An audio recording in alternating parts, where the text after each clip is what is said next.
Salut tout le monde, bienvenue dans cette petite vidéo où je vais vous montrer comment on installe OpenRails. La première étape va être plutôt simple. Vous allez aller sur internet et vous allez télécharger OpenRails.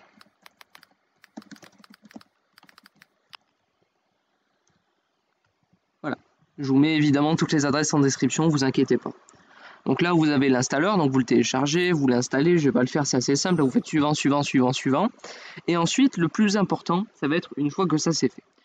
Une fois que ça c'est fait, je vous conseille vivement de vous créer un dossier où vous y avez accès assez facilement. Moi je l'ai mis dans mes documents.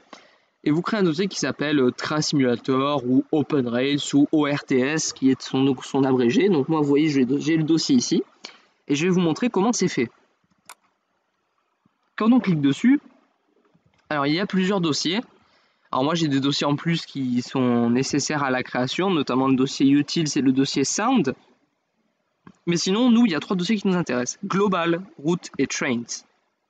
Le dossier global, c'est le dossier donc avec Microsoft Train Simulator, parce que il faut savoir que ce jeu est une extension de MSTS et normalement il ne fonctionne pas sans.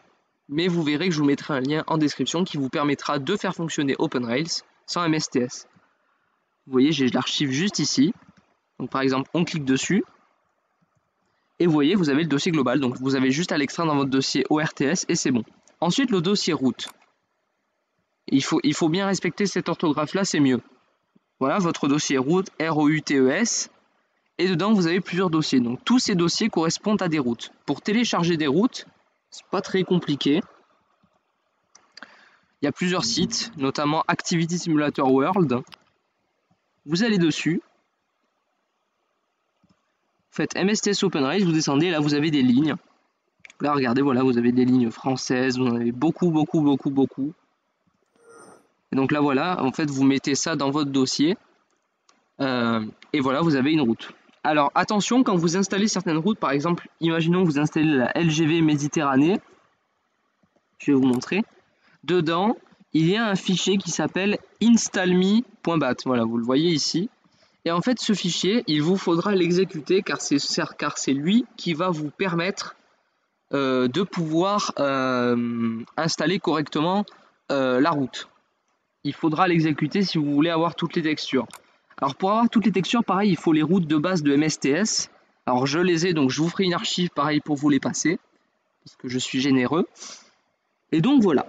Et ensuite, on a le dossier Trains.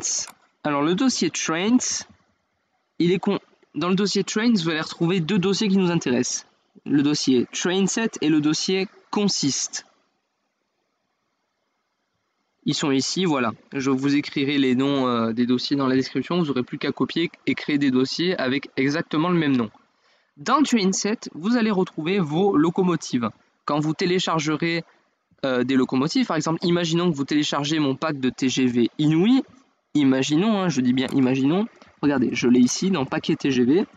Imaginons, voilà, vous téléchargez les TGV 3 UFC. Allez, imaginons. Parce que vous adorez les TGV 3 UFC. Donc vous le téléchargez, et là vous voyez, vous ouvrez l'archive, vous avez TGV 3 UFC. Vous rentrez dans le dossier, et vous avez les deux dossiers Consist Trainset. Là vous les mettez directement dans votre dossier Trains. Attention, toutefois, je fais un petit avertissement pour les gens qui voudraient télécharger mon pack de TGV 200 ou 800 désormais. Il est nécessaire de télécharger les voitures duplex et euroduplex si vous voulez que ça fonctionne correctement. Ouais, vous n'aurez pas les voitures et du coup c'est chiant. Enfin bref, pour les trains, ça s'installe comme ça.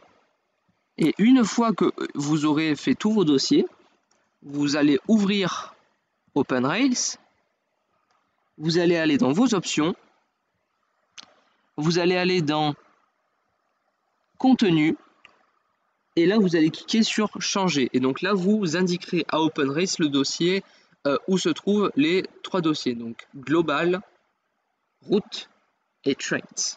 Et à partir de là, normalement, tout devrait fonctionner.